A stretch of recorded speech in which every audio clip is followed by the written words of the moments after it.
In Australia, cancer is the leading cause of death, with an expected 145,000 new cases to be diagnosed in 2019.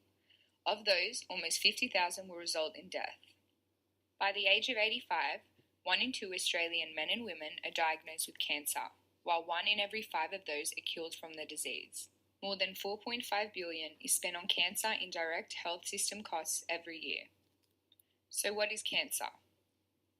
The human body is made up of millions of cells, which grow and multiply as the body needs them, typically when old cells become damaged and die.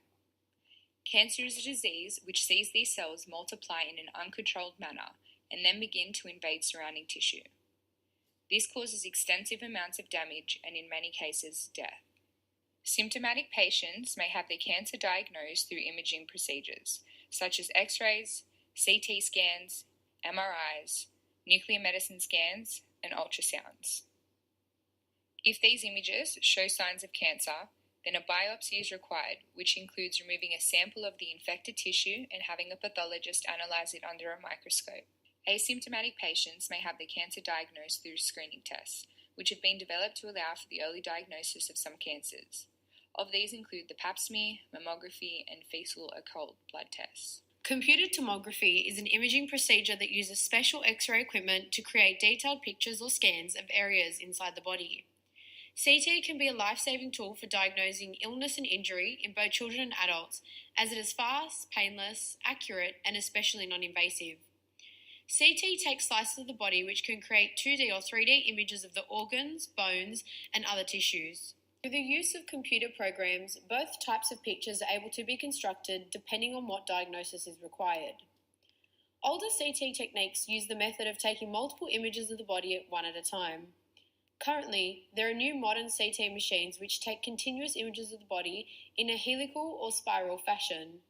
The newest CT scanners are known as multi-slice CT or multi-detector CT scanners. Like most devices emitting or using radiation, such as your computers and phones, the impact of CT scanners on one's health is a controversial topic. Benefits of CT scans include giving at-risk groups a non-invasive outlet to have a greater awareness of their physical state, which allows them to make necessary lifestyle changes. Though X-rays provide a similar outlet at lower radiation, CT scanners are more efficient in its ability to produce timely and detailed images. Newly developed CT scanners, such as the multi-slice and multi-detector, are able to spot cancer in its earlier versions as squamous cells or undercarcinomas. These images will allow for quicker detection and earlier intervention, which will result in the decrease of mortality rates. On the other hand, the exposure to CT scan radiation, though a small dose, will be accumulated with each checkup.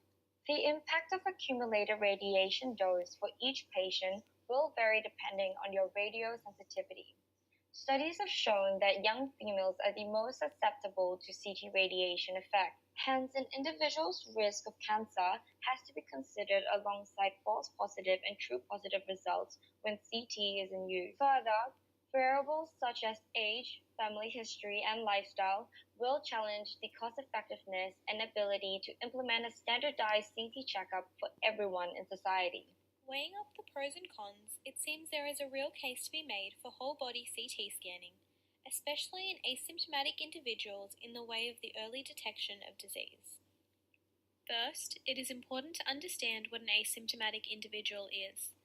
An asymptomatic individual is considered to be any person that is not showing any symptoms but may or may not have a condition.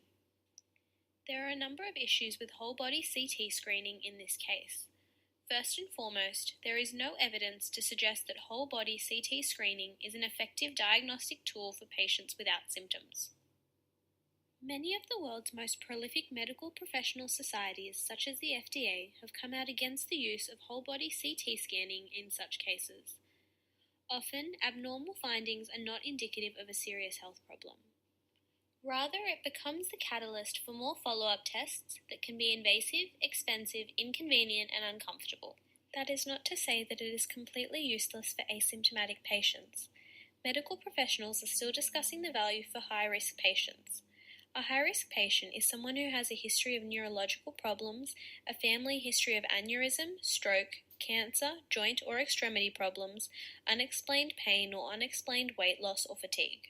Furthermore, Whole-body CT scanning can expose people to relatively large amounts of ionizing radiation, about 12 millisieverts, or 4 times the estimated average annual dose received from natural sources of radiation.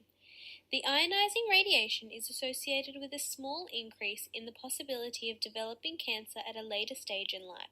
The main considerations for the future are the possible long-term effects of the pros and cons. Does the possibility of early disease detection outweigh the possibility of increasing someone's chances of developing cancer later in life?